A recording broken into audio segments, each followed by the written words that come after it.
Alright guys, welcome back. For these few minutes, allow me to talk about the politics in Bungoma. And I'm basing on gubernatorial seat race in that region. Jogoo wa mjini amerudi mashambani. That is Team Wanyonyi. And we have a young so-called Didmus Barasa, a vibrant leader who is now coming up and who is now going to form the basis of this analysis is one man, the so-called WWW, Wycliffe Wafula Wanga. Will he make a comeback, or what is his next step in Bungoma politics as it is? And guys, before we dive in case this is your first time coming across us, kindly please take a minute or two, click that subscribe buttons, then allow the notification buttons to be on. Whenever we shall be producing a video like this one, YouTube will automatically be giving you a notification. Let's now start to our main character in this analysis, that is WWW, Wycliffe Wafula Wangamati. And I think this is just a free advice to him. I'm not even closer to him.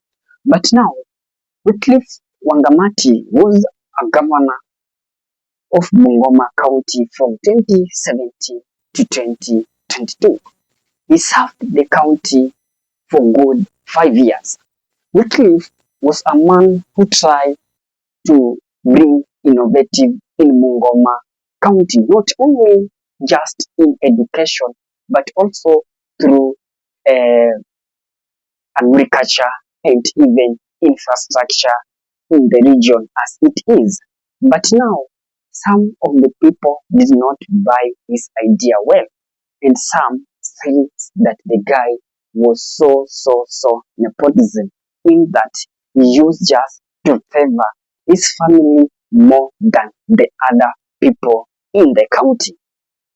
But when the election were conducted in 2022, when he was trying as much as he can at least to secure again his seat as the governor of Nairobi, things flopped and he went back home.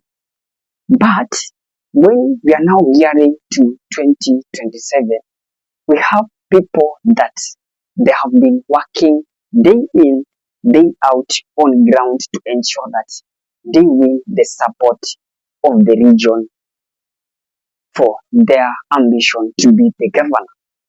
The person or rather the people we still have, those who are showing a serious interest, is Zakaria Barasa, who tried the last election. We have Didmus Barasa, who is now trying to wachana na his seat of Kimilili now to try a higher political temperature zone of the governor. And to have now Team Wanyonyi, who is now moving all the way from Westland in Nairobi now to Bungoma to try his best in governorship or rather gubernatorial seat. And when you look at their seriousness, it is now clear that you have two horses in that seat. We have a horse called Barasa, this is Didmus, and we have a horse called Team Wanyonyi, those two. But now the third horse is now diminishing, and now we are now trying to give what this horse fits. Kwa sababu already the journey has determined, and the journey is for two. The journey is for the Didmus Barasa and the journey is for the Team Wanyonyi. In fact, Team Wanyonyi has gone as further as trying to come up with team care in the region, despite the fact that he is not yet elected, but is trying as much as he can to try to win the support of the people in the region.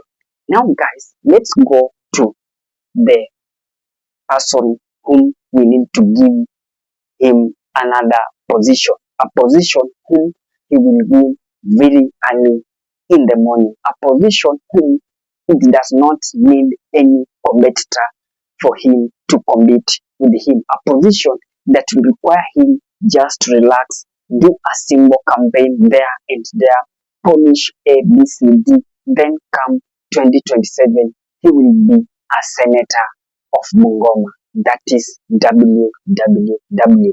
You know, when he will become a senator of Bungoma, it will give him a new way so that he can stay in Bungoma politics for the longer time.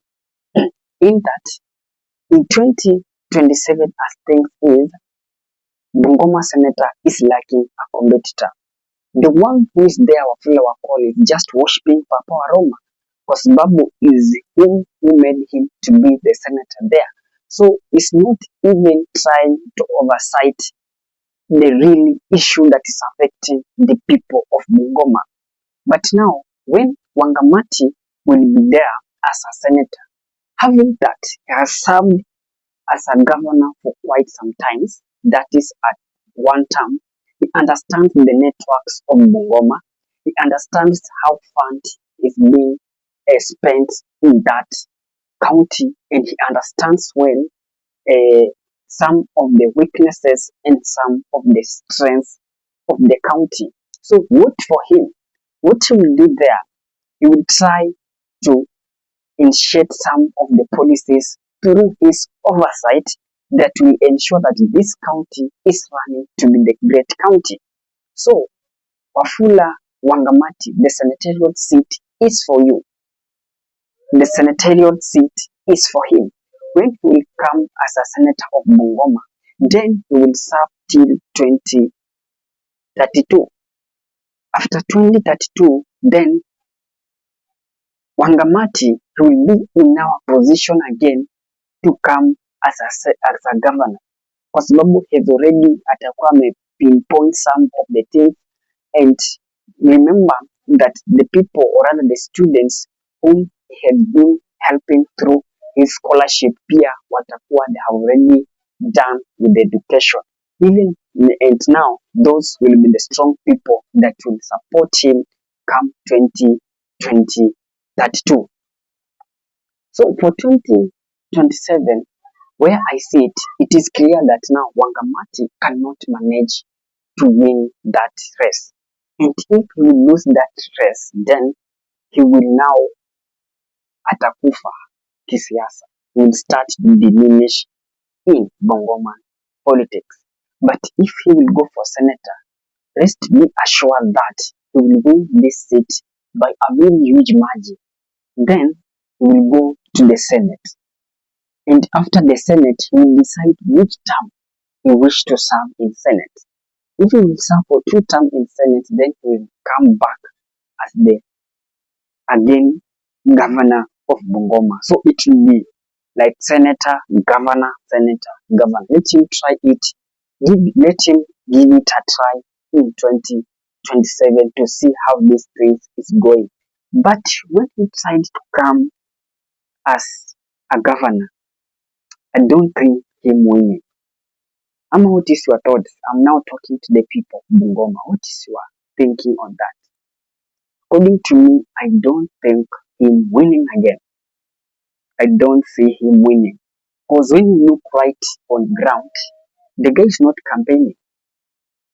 Yeye ni kupost tu pale Facebook na nyamaze. But when you try to go through the activities in Bungoma, you find that Didmus Barasa is on a mission. He's trying. You find that the so-called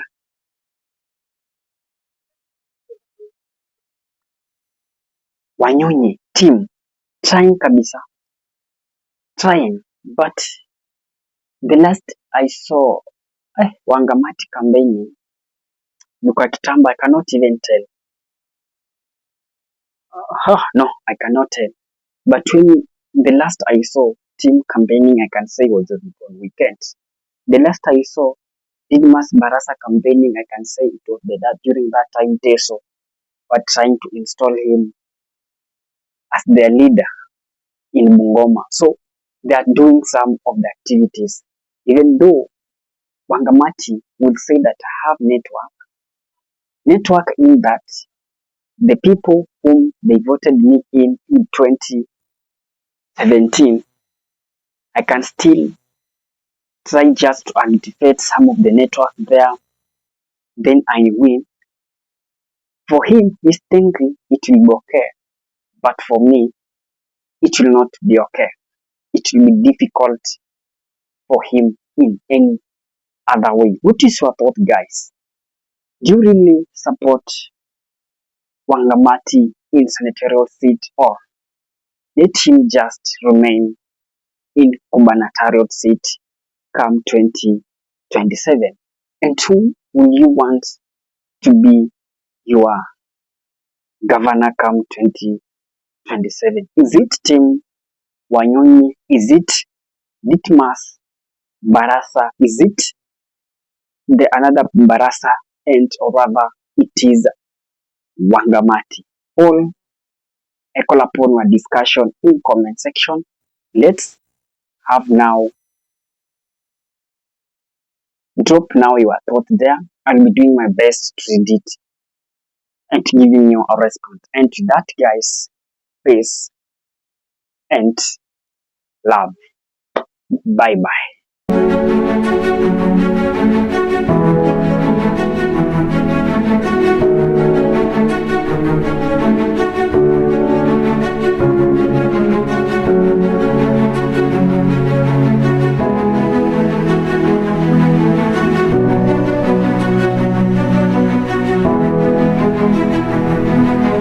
And with that, guys, thank you for choosing Kenya Political Brief as your primary news platform, more so on politics.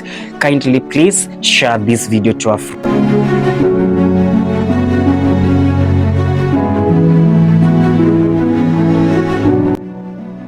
If politics is your passion, this is the place you really wish to be. Kindly subscribe. Bye bye.